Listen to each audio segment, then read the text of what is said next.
Masih bersama saya Dewa Ayu, Perjalanan Hati, Wakaf Ambasador Community, pertemanan yang mendekat ke Allah. Nah, sekarang saya ingin bertanya kepada mungkin Profesor Kerry nih.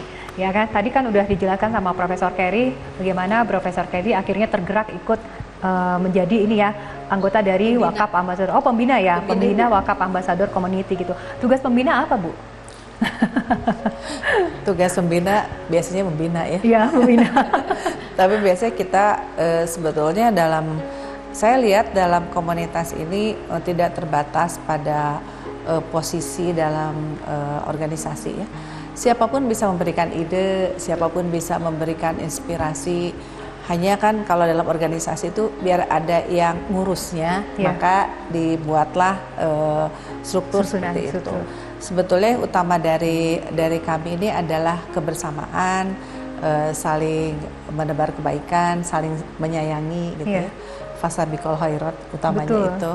Dan ya mengutamakannya adalah nyaman aja gitu ya. Betul. Dalam kebersamaannya mengutamakan itu.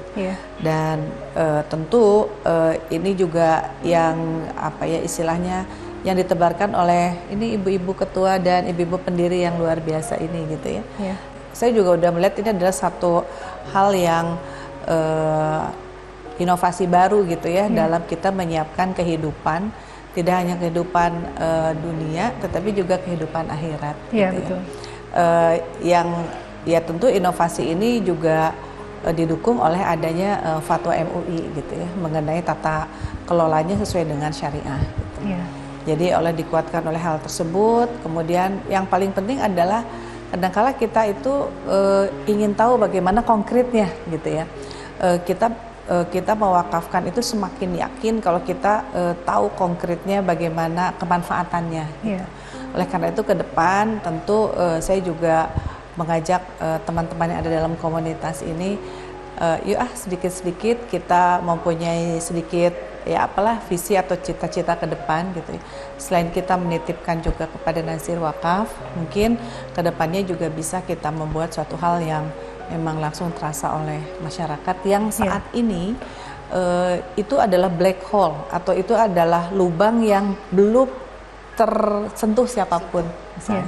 Atau katakanlah semua fasilitas untuk masyarakat saat ini tersedia ya untuk kesehatan misalnya dengan adanya BPJS ya. Tetapi kan ada tuh masyarakat yang tidak terjangkau BPJS karena misalkan kadang-kadang kan ada juga yang nggak puguh status kependudukannya gitu kan, karena BPJS itu basisnya NIK dan KTP kan.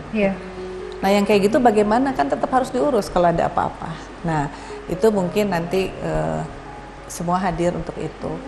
Atau misalnya pendidikan anak-anak yang tidak bisa masuk ke sekolah formal misalnya ya, karena ya tidak semua anak-anak itu beruntung mempunyai orang tua yang memberikan dukungan anaknya untuk sekolah. Kadang-kadang karena adanya keterbatasan, anak-anak tersebut tidak bisa mengikuti jenjang sekolah karena misalkan harus membantu orang tua dan sebagainya.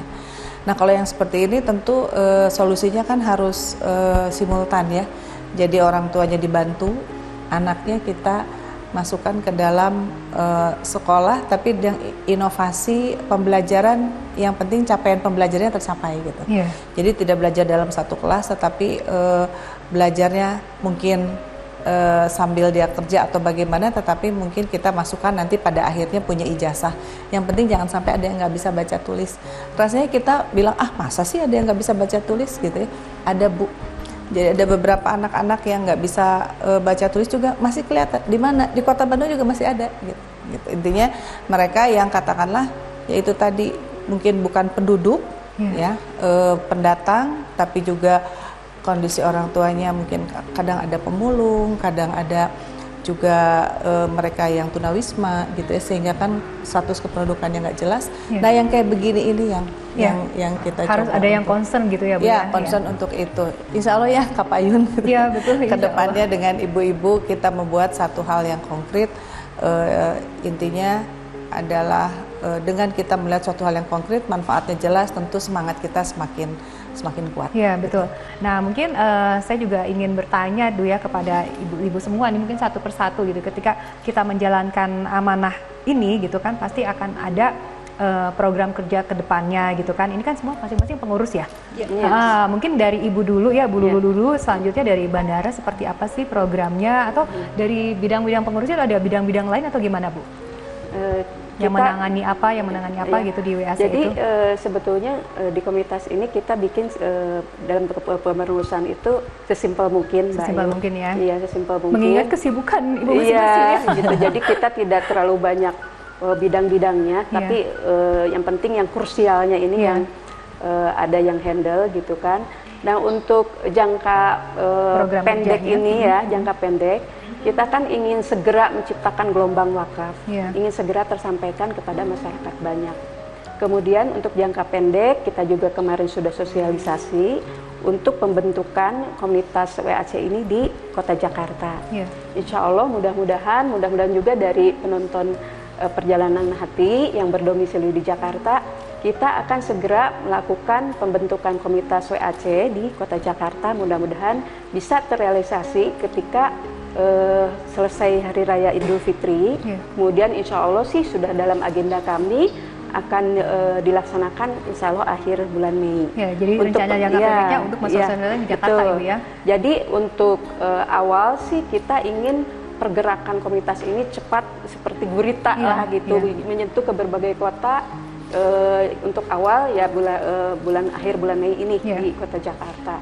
Kemudian karena kami mengingat begini, bahwa ketika kita mensyiarkan, mengajak teman, saudara atau sahabat untuk bergabung dengan kami, kemudian dia bisa berwakaf, dia bisa melakukan kebaikan, kita akan mendapatkan kebaikan yang sama gitu kan.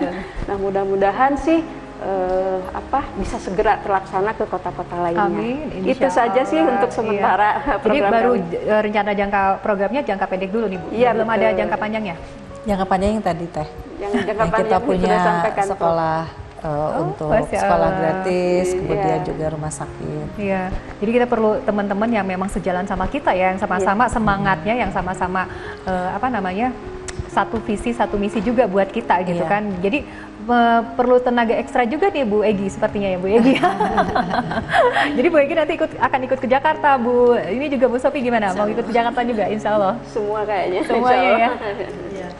Mungkin saya mau menambahkan ya, Bayu, program di Wakaf Ambassador Community ini sebetulnya di kita itu kan rata-ratanya itu adalah ibu-ibu yang memang sibuk juga. Kemudian kalau kita belajar satu-satu juga kan agak sulit ya. Jadi sebetulnya kita punya program minimum Bayu 1 minggu sekali. Itu kita ada program sosialisasi ya, minimal kalau karena kondisi sekarang itu melalui online ya, karena kalau melalui online kan ibu-ibu juga nggak perlu keluar rumah gitu kan, bisa mendengarkan di rumah. Nah kita pada saat acara sosialisasi itu kita insya Allah mengundang pembicara-pembicara ya dari para nazir, kemudian mungkin nanti selanjutnya dari Hijrah Coach juga insya Allah ya, di mana ada orang-orang yang bisa mengedukasi kita juga, karena sebagai wakaf ambasador tugasnya juga mungkin nggak mudah. Sebagai ambasador duta wakaf, tapi kita pun harus literasi tentang wakaf juga harus sangat paham. Karena apa? Jangan sampai kita duta wakaf tapi kita juga informasinya minim gitu. Jadi insya Allah itu Bayu, dan programnya setiap bulan kita akan ada pelantikan untuk member baru gitu kan ya. Jadi insya Allah sebetulnya harusnya di tanggal 25 ini kita ada pelantikan untuk member baru, karena dari kemarin setelah launching ada juga beberapa member yang tergerak hatinya. Memang luar biasa nih tantangannya ya teman-teman buat kita mengajak teman-teman dekat kita atau misalkan keluarga kita untuk masuk ke member Wakaf Ambassador ini, karena betul kata Mbak Ayu, ini harus panggilan hati, harus panggilan jiwa gitu kan ya, karena masuk ke komunitas ini nggak mudah gitu kan, harus punya rasa ikhlas. Memang betul Mbak Ayu, karena ini tujuannya bukan hanya duniawi tapi tujuan akhirat. Jadi kita kepengen yuk kita mengajak sama-sama banyak orang untuk hidup tenang dan wafat tenang. Nah memang harus kita nggak bisa ada paksaan, itu harus betul-betul ya dari hatinya gitu kan Mbak Ayu, karena banyak juga mungkin orang yang belum tergerak hatinya. Jadi ya mudah-mudahan doa kita sih mudah-mudahan orang yang kita syiarkan dilembutkan hatinya gitu untuk bergabung ke komunitas kami. Iya, Masya Allah. Baik, sebelum kita lanjut lagi, saya juga pengen tahu, ini kan moto ya, kalau nggak salah moto ada wakaf is lifestyle gitu ya. Moto apa, wakaf is lifestyle. Nah, itu kan saya pengen tahu dari komentar dari ibu-ibu, bagaimana ibu-ibu soleha di sini menjadikan wakaf sebagai gaya hidupnya, gitu kan. Tapi kita ikuti dulu pariwara berikut ini, jangan kemana-mana, tetap di Perjalanan Hati. Kita berharap apa yang kita lakukan dengan berwakaf itu kita membuat Allah senang kepada kita. Ada juga janji Allah, jika engkau menolong agamaku maka aku akan menolongmu.